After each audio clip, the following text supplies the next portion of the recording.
Last fall, I decided to take a solo camping trip out in a remote forest area in Idaho. It was a place I'd been going to for years, so I knew the trails pretty well. At least I thought I did. I always liked the solitude, the quiet. No one around but the wind, birds, and the crunch of my boots on dirt. I packed light for just a one-night outing, planning to hike out past a familiar stream, then up the west trail that runs along a ridge before looping back toward the river by sundown.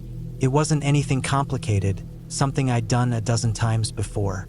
That morning was crisp and quiet. Dry leaves skittered along the path, and the sun cut through the trees in patches of golden light. I followed the trail across the stream like always, then hit the base of the ridge around noon. The trail was familiar, a little overgrown in places, but nothing unusual. I moved at a good pace, enjoying the peace, stopping only to take a drink or jot a note in my little logbook.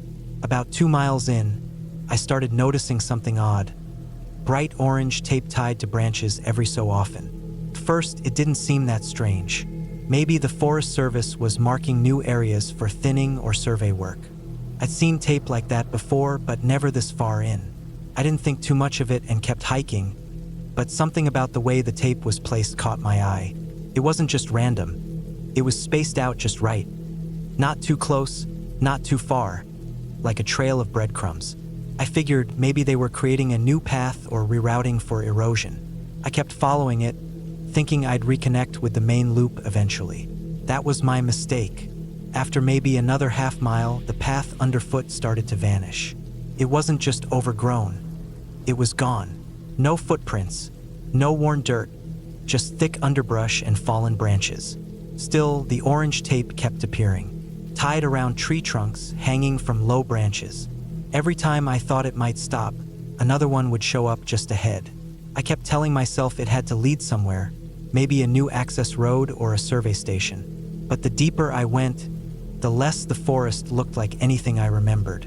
The trees were thicker here, twisted in odd ways, and the undergrowth was harder to move through.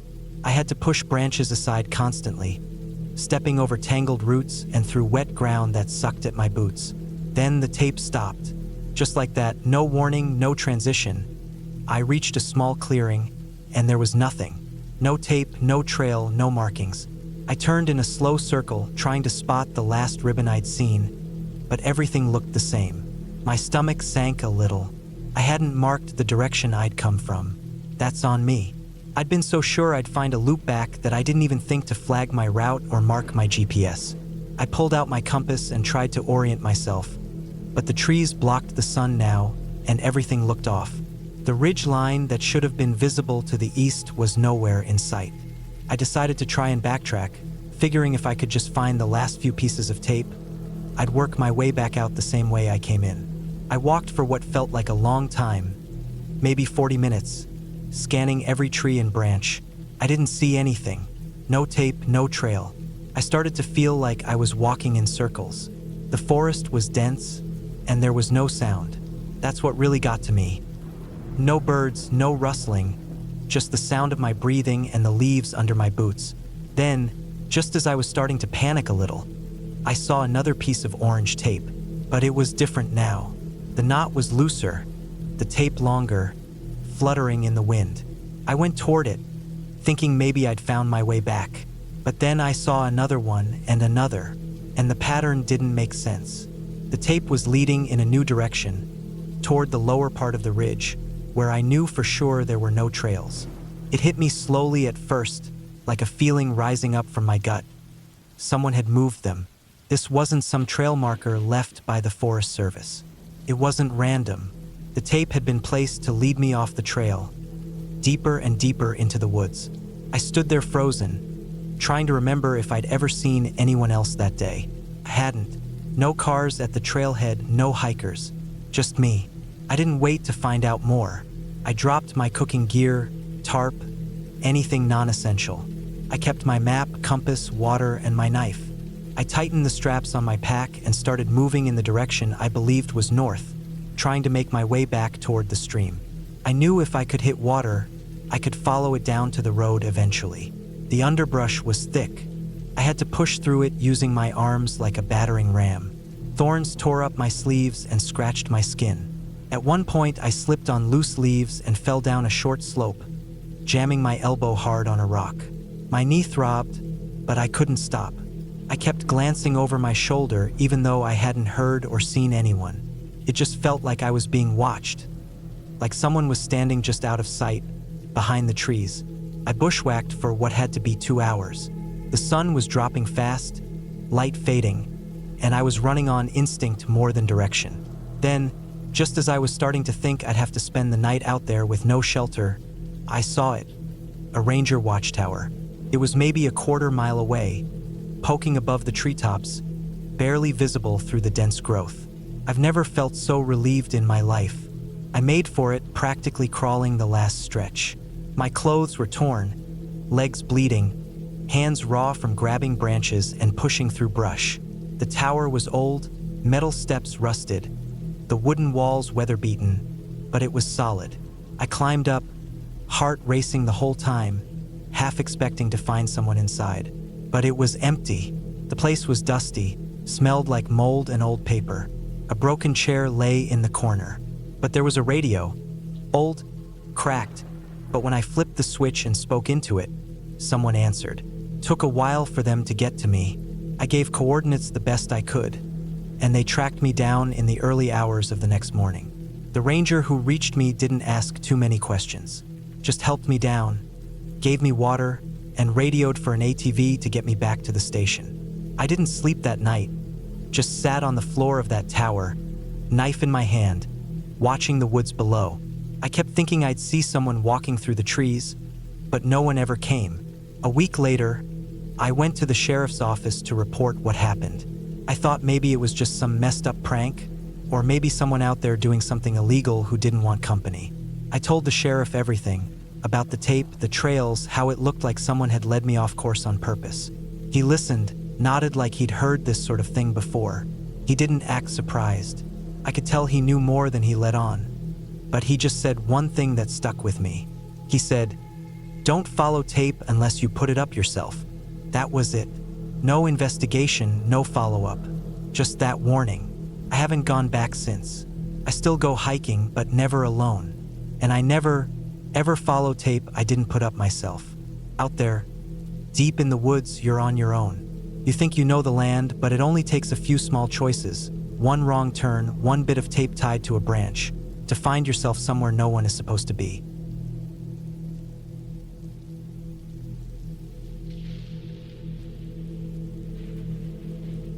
We were about 8 days into our backpacking trip along the Appalachian Trail. Just me and my cousin Brian.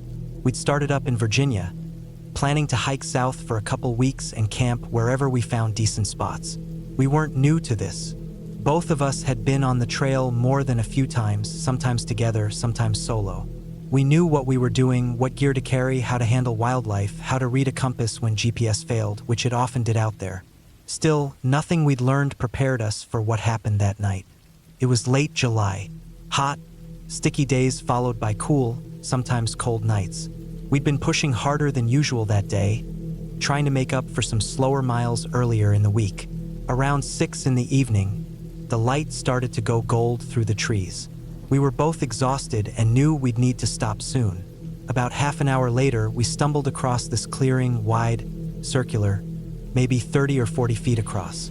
The ground was dry, perfectly flat. No exposed roots, no stones. Honestly, it was weird how perfect it was. Usually you spend 20 minutes just trying to find a spot where the ground won't jab you in the back all night. Brian dropped his pack first. I walked the edges of the clearing, checking for widowmakers, dead branches that could fall on us in the night. There weren't any. It was almost like someone had landscaped the place. No brush, no saplings, just old trees spaced evenly around the edges. I should have thought more about that, but I was tired. At first, it just seemed like a lucky find. We didn't build a fire. That wasn't unusual for us. Some nights you're too wiped out to deal with it, and it was still warm enough that we didn't need one. We sat on a log near the edge of the clearing and ate cold food from our packs. Some jerky, trail mix, granola bars. Then we set up the tent.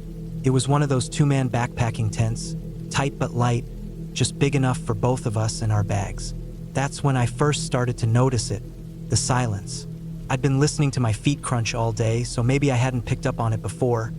But now, just sitting still, it hit me. There was no sound, no birdsong, no insects. Even the wind had stopped.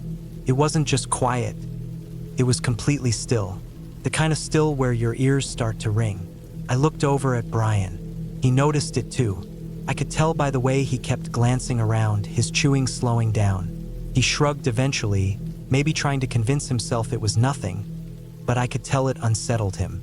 It definitely unsettled me. The woods are never silent, not in summer. Something is always making noise, crickets, frogs, cicadas, owls. But here, it felt like everything had just stopped. Still, we zipped into the tent around 9 and tried to sleep. I lay there staring at the nylon roof, listening to nothing. Even our breathing sounded wrong, like it was being swallowed up by the air. Every time I started to drift off, I'd jolt awake again, heart pounding. It felt like I kept hearing things. A snap, a scuff, maybe a whisper of movement. But each time I sat up and strained to listen, there was nothing. I don't think I ever really slept. Maybe little bursts here and there, but it never lasted. Around 3 in the morning, I couldn't hold it anymore. I had to piss. I got out of my sleeping bag as quietly as I could and unzipped the tent flap, trying not to wake Brian. The cold hit me as soon as I stepped outside. It felt colder than it should have been for July. I clicked on my flashlight and walked maybe 10 feet to the tree line. As I finished and zipped up, I turned back toward the tent. That's when I saw him, a man, standing about 20 feet from the tent, just on the far edge of the clearing. Not moving, not speaking, just there. My light hit his chest and face. He was pale, tall, maybe in his 40s or 50s, wearing dark clothes, something like a jacket. No backpack, no gear, just standing there, hands at his sides. His face didn't change when the light hit it. No blink, no flinch, just stared in our direction, maybe at me, maybe at the tent. My hands started shaking, couldn't look away. I don't know how long I stood there. Maybe a few seconds, maybe a full minute, but I couldn't speak. Couldn't even breathe right. Eventually, I backed up slowly toward the tent, never turning my back on him. I didn't try to talk to him. Something in me said not to. Just backed up step by step until I was at the flap. I ducked inside and shook Brian awake. Didn't say a word, just pointed through the mesh. He saw him too. I watched his eyes widen, and he sat up fast. We didn't talk. We just moved, tossed everything into our packs as fast as we could. Sleeping bags, food bags, water bottles. Didn't even fold the tent, just yanked the stakes out and stuffed the whole thing into my pack half-zipped. Couldn't have taken more than 5 minutes. When we turned around, the man was still there. Still hadn't moved. We didn't head back toward the trail. Didn't even think about it. We just moved southeast away from him using the compass. The moon was out, which helped, but we still had to pick through brush and branches in the dark, climbing over logs, slipping down muddy slopes. We didn't stop to rest, not once, just kept moving as fast as we could without breaking our necks. At one point, I twisted my ankle stepping into a hole, but adrenaline pushed me forward. We were covered in scratches and sweat, breathing hard, but never talking. After what felt like forever, the trees started to thin out. A narrow gravel road appeared, winding through the trees.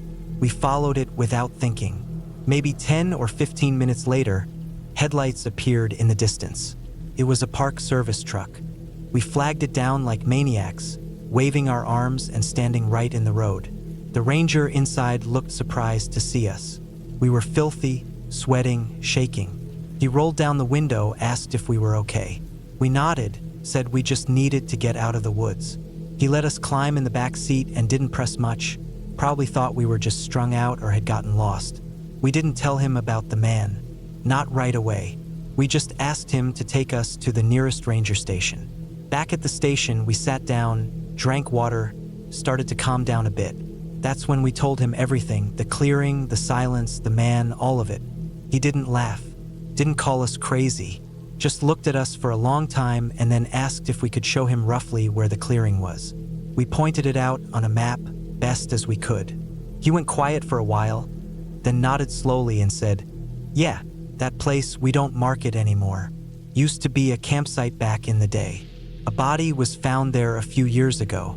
Hiker went missing. They found him months later, half buried. Looked like he'd been there for weeks before anyone stumbled on him. Since then, no one's used that spot. Locals say it's bad ground." That's all he said. Bad ground. I still think about that night more than I'd like to admit. I don't know who that man was. Maybe he was some loner, maybe he was dangerous, maybe he was just lost. But I know he wasn't camping. I know he wasn't hiking. He didn't have gear. He didn't move. He didn't speak. He didn't blink. The forest is big. Bigger than people realize. It hides things. Not ghosts. Not monsters. Just people. And sometimes the silence isn't natural. Sometimes the woods are quiet because something else is listening. We haven't been back to that part of the trail. Probably never will. And I don't care how perfect a clearing looks. If it's too quiet, I'm moving on.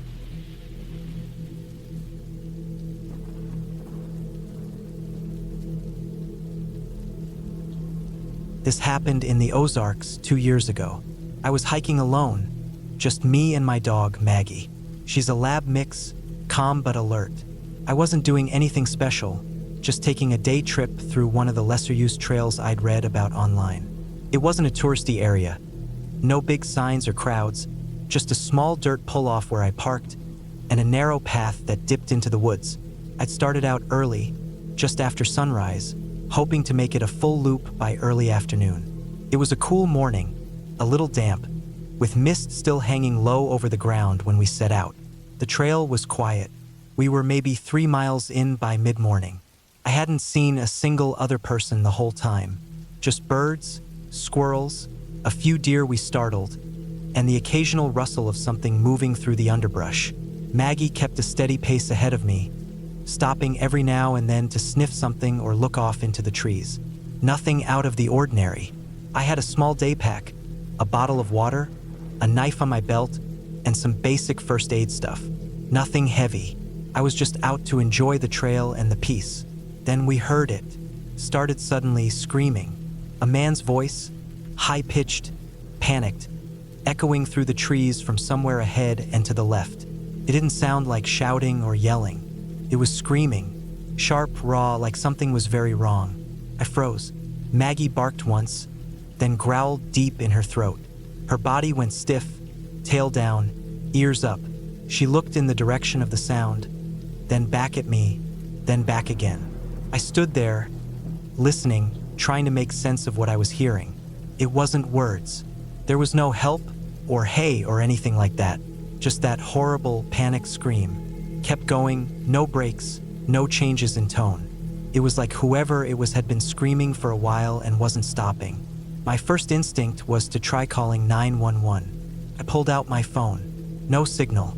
I moved a few feet in different directions, held it up, waited. Still nothing. I stood there with my phone in my hand and the screaming still carrying through the woods, and I didn't know what to do. I didn't want to ignore it, but I also didn't want to walk straight into something dangerous. I thought about the worst-case scenarios. Maybe a guy fell and broke his leg. Maybe he was being attacked. Maybe it was a setup and someone was using the screaming to lure people in. That one really stuck with me. Maggie didn't want to move. I had to nudge her to get her walking again. I decided I couldn't just stand there. I marked the spot on my GPS just in case, and we started walking toward the noise. I stayed cautious, moving slow, trying to stay alert. Maggie stayed close to me now, not ranging out like she usually does. She was tense, sniffing constantly, ears flicking with every sound. I had my knife out, not because I thought it would help much, but because it made me feel a little better. We moved maybe half a mile, cutting off trail, pushing through brush and stepping over fallen logs. I kept stopping to listen. The screaming was still going loud, sharp, and weirdly steady. No change in distance. Then all of a sudden it stopped, just like that. 1 second it was echoing through the trees. The next second there was nothing. Not a fade out, not a gasp, just gone. The forest felt empty after that. The quiet came down like a curtain, heavy and still. I stood there for a while, listening. I didn't move, Maggie didn't either. She was staring off behind us, her whole body locked up. Then I heard it, just a single stick crack. Behind me, not loud but clear. I spun around fast, heart pounding so hard it felt like it was in my throat. There was nothing there, just trees, brush, and stillness. But Maggie hadn't turned with me. She was still facing the same direction, her hackles raised, lips curled slightly. She wasn't barking, just staring, dead quiet. I tried to look where she was looking but saw nothing. No movement, no figure, nothing out of place. I've had that feeling before, where something is off but you can't explain why. It was like the woods around us had gone hollow. I didn't wait. I put my phone back in my pocket, turned around, and started heading back to the trail. Maggie followed, but she kept looking behind us every few seconds. I kept glancing over my shoulder too. My skin felt tight. I didn't run at first. I told myself not to. I told myself I was being paranoid. But that feeling didn't go away, like we weren't alone. After a few minutes of fast walking, I heard movement behind us. Light, steady. Not a deer crashing through the brush. Not a squirrel. It was soft, like someone walking slow and trying not to be heard. Maggie started whining under her breath and trotting faster. That did it. I broke into a jog. Not a full sprint, but enough to put distance between us and whatever might have been back there. I didn't stop. We got back to the main trail and kept going. The sound didn't follow, or if it did, I couldn't hear it anymore. It took us another 30 minutes to get back to the car.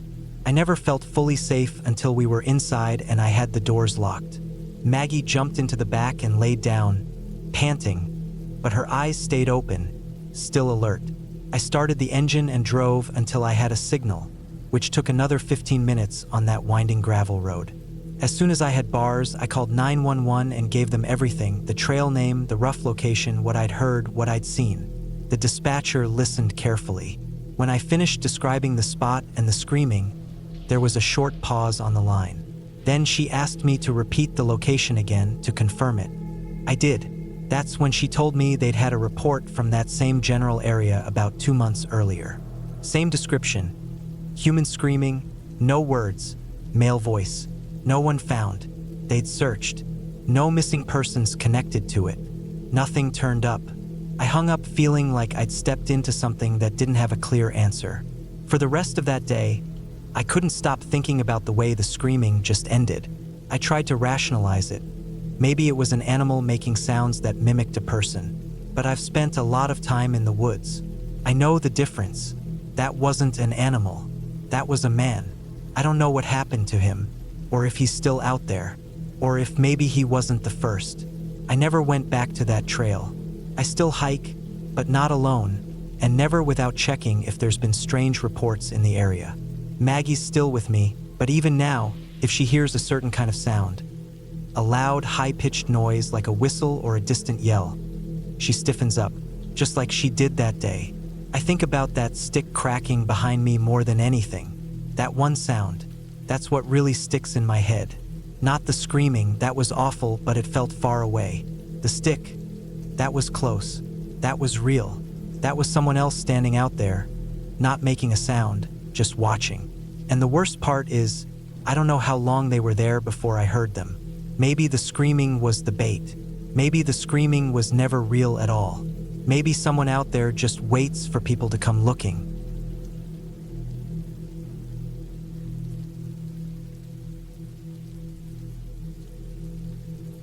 We were deep in the Pacific Northwest when it happened. It was me, Chris, and Tyler, 3 friends who'd been camping together since college. We'd planned a long weekend trip, nothing fancy, just a few days off the grid. No cell signal, no crowds. We weren't heading for any official site. We wanted it quiet, private. That's why we followed an old, barely used logging road off the main forest route. About a mile in, we spotted a small clearing that looked like it had been used before. There was a ring of rocks for a fire pit and a few logs that had been dragged into a rough circle. Around the edge were some old beer cans, rusted and crushed, and a couple pieces of charred foil and half-burnt wood. It looked abandoned, but familiar in a strange way, like a place you can't remember being in but feels like you have. We parked the truck just out of view from the road, behind some thick underbrush. The air smelled like moss and pine needles, and the ground was soft with damp leaves. We started unpacking tents, coolers, sleeping bags. Nothing out of the ordinary. We were almost done setting up when I went to clear out the old fire pit. I used my boot to push some of the ash aside and felt it hit something solid. Not a rock. It gave a little. I crouched down, brushed away some of the cold gray ash, and saw the corner of something dark. Pulled it out. It was a smartphone, completely melted and warped. The screen was long gone, bubbled and blackened, like it had been directly in the flames. The plastic casing had softened, curled, but you could still tell it was a phone. It was newer too, maybe a couple of years old. I turned it over in my hands, trying to see if it was worth anything. The back cover had come loose, and I managed to slide the SIM card out. I always kept a cheap backup phone with me, no camera, no internet, but it could read SIM cards. Out of curiosity more than anything else, I popped it in and powered it on. To my surprise, it booted up. No password screen, just unlocked straight to the photo gallery. The battery icon was low, flashing red, but it stayed on long enough for me to open the photos. There were only 2 saved. The first one was a blurry night shot of the exact same campsite. You could make out the shape of the fire pit, the trees behind it. The lighting was poor, like it had been taken in a hurry without flash. It looked almost identical to how the site looked now, except there was something just out of frame. Something tall and vague, maybe a person, maybe a shadow. Couldn't tell. The second photo was what made my chest tighten. It was a close-up. A face, probably a young guy, though it was hard to tell for sure. His eyes were wide open, like he was scared or shocked. Dirt was smeared across his cheek and forehead, and he had a cut on his temple. His mouth was half open, like he'd been caught in the middle of breathing heavy. The angle was strange too, like he hadn't taken it himself, like someone had taken it while he was lying down or crouched. No names, no messages, no contacts, just those 2 photos. I showed the others. No one said anything, but we all stared at the screen for a long time. Chris handed the phone back without a word. Tyler just shook his head. We didn't talk about it, but a quiet tension settled over us. We went through the motions, eating a quick meal, sitting around, but it felt forced. None of us mentioned the phone again. That night, we didn't light a fire. The air had turned cold and wet, and a thin fog crept in around the trees. We sat in the dark, inside our tents, listening. Couldn't sleep. Every time I closed my eyes, that face from the photo came back to me. Not just the fear in it, but the feeling that he'd been close, that it had happened right there, in the same dirt we were now lying on. It was after midnight when I heard the sound. Just one single step. Heavy. Not like an animal, not like a raccoon or deer. It sounded like a boot hitting the soft ground, sinking slightly, then lifting. Came from near the fire pit. I didn't move. I just lay there, eyes open, staring at the roof of my tent. I could hear Chris breathing in the next tent over. Fast, shallow. He'd heard it too. Tyler was on the other side. Same thing. No one said anything. We were all awake, all frozen, listening. The step never came again. No more sounds. No twigs snapping, no leaves rustling, no shifting. Just one footstep, like someone had taken a step forward and stopped, knowing we were there, just outside the thin walls of nylon. The rest of the night dragged on slow. The temperature dropped even more, and everything was wet with dew. My back ached from the hard ground, and every hour that passed made the woods feel more closed in, like the trees were pressing down. When the sky started to lighten just a little, still gray, but no longer black, I sat up. My shirt was damp with sweat, even though I was cold. I unzipped the tent slowly and looked out. Nothing had changed. The fire pit was still cold and gray. No footprints, no broken branches. The woods looked the same, normal. Chris and Tyler came out around the same time. No one said much, but it was clear we weren't staying. We packed in silence. Didn't even eat breakfast. We left the tents, the food, even our packs. Just grabbed what we could carry and walked back to the truck as fast as we could without breaking into a run. The drive out was tense. No music, no jokes. We didn't talk about what happened. It wasn't until we were back on the main road with cell service again that I thought about the phone still in my pocket. I pulled it out and checked it. Dead. There was a small ranger outpost a few miles down the road. Just a single building, a truck parked out front, an old flag barely waving in the wind. We pulled in. I walked inside while the others stayed in the truck. It was warm in there. The air smelled like old coffee and pine cleaner. A ranger was sitting behind the counter, middle-aged, wearing a fleece vest over his uniform. I handed him the phone, told him we found it in an old fire pit, up past a logging road. I didn't tell him everything, just that we didn't feel right about keeping it. He didn't ask a single question, didn't even look surprised. Just took the phone, opened a drawer behind the desk, and dropped it in with a few other things that looked similar. More phones, some ID cards, a couple rusted knives. Then he looked at me and said something that stuck. "You boys did the right thing leaving." That was it. We got back in the truck and drove straight home. None of us said anything the whole ride. I haven't been camping since. Neither have Chris or Tyler. We've talked a few times since then, about work, about life, but not about that weekend. Not once. Sometimes, late at night, I still think about that second photo. About how close that guy's face was to the lens. The dirt, the eyes, the way it looked like the photo had been taken by someone else. I wonder who he was, what happened, why the ranger didn't seem surprised, why that drawer had more than just one phone. And most of all, I wonder what would have happened if we hadn't left when we did.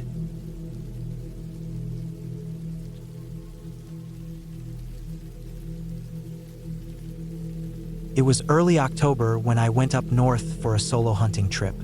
I always try to get out before the season gets crowded. I know the woods in that part of northern Michigan pretty well. There's a patch of thick forest about a mile from the nearest two-track, just west of an old swampy area. I've hunted deer there a few times over the years. It's quiet, hard to access, and most people avoid it because the ground can get soft in some places. But I liked it for that exact reason: fewer people, more movement from deer.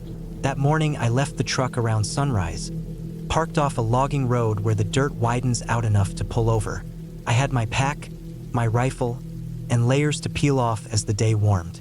The air was cold, and the ground was damp from a night of light rain. I moved slow, checking prints, scanning the brush. I didn't have a stand, just still hunting and moving quiet, stopping every so often to listen. Around mid-morning, I veered closer to the swamp edge. It's not a full-on bog, more like a lowland with patches of water and reeds, with some dry ridges in between. That's where I usually see more signs of movement. I paused for a minute on a rise, catching my breath and watching the tree lean. That's when I saw something out of place about 50 yards ahead. A spot of blue.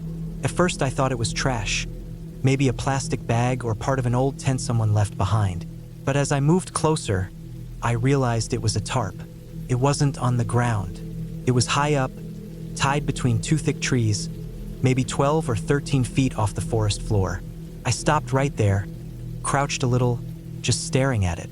It was too neat to be random. Someone had run cord through the tarp's grommets and tied it between trunks like a lean-to, but way off the ground. I saw the faint shape of a platform underneath, wood boards, maybe plywood. There were blankets up there, some faded and bunched up, a few dark stains on them. Plastic buckets sat in one corner, half-dipped. There were bottles, some clear, some brown glass, most of them empty. It smelled faintly of rot, like old sweat and mildew and something sour, even from where I was standing. It didn't look fresh, but it didn't look old either. No moss, no heavy leaf buildup. Someone had built it maybe a few weeks ago, maybe less.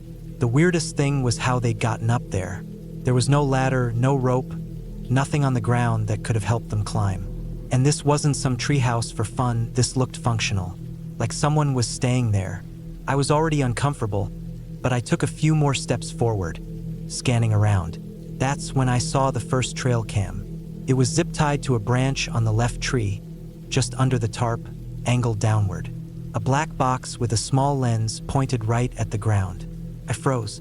Then I spotted a second one on the other tree, facing the same direction, overlapping field of view.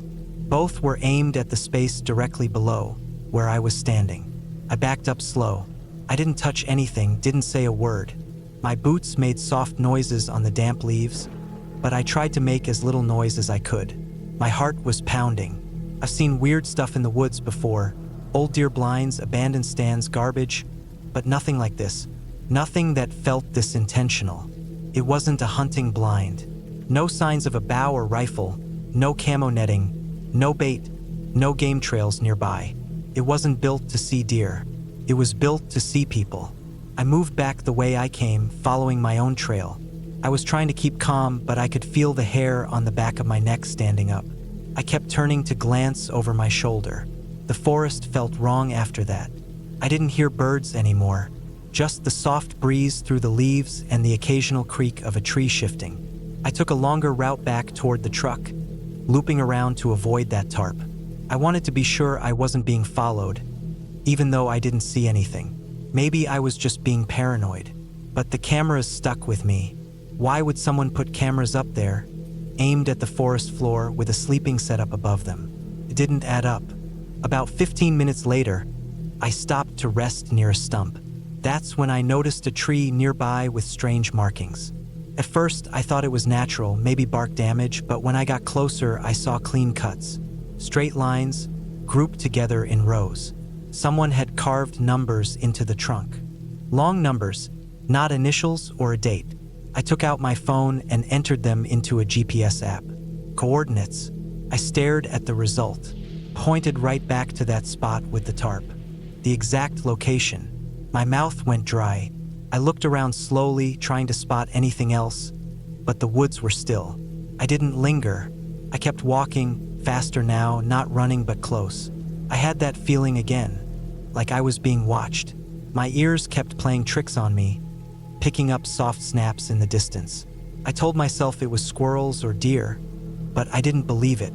By the time I reached my truck, I was sweating even though the air was cool.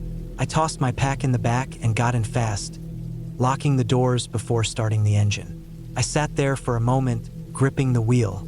Then I backed out and didn't stop until I was back on the highway, heading south. That night, I went over it again and again in my head. The tarp, the cameras, the coordinates. It wasn't a hunter. It wasn't some kid building a fort. Someone had been staying out there, watching the woods and recording anyone who passed by. Watching me.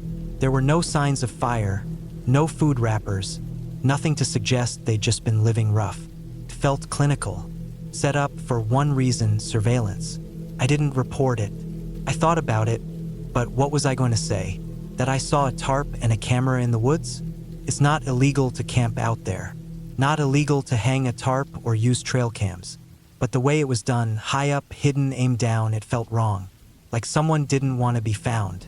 Like they were waiting. I haven't gone back to that area since.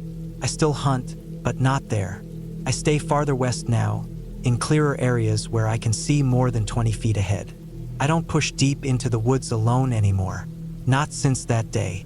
Not after realizing someone was up in those trees, watching people come and go, and maybe more than just watching.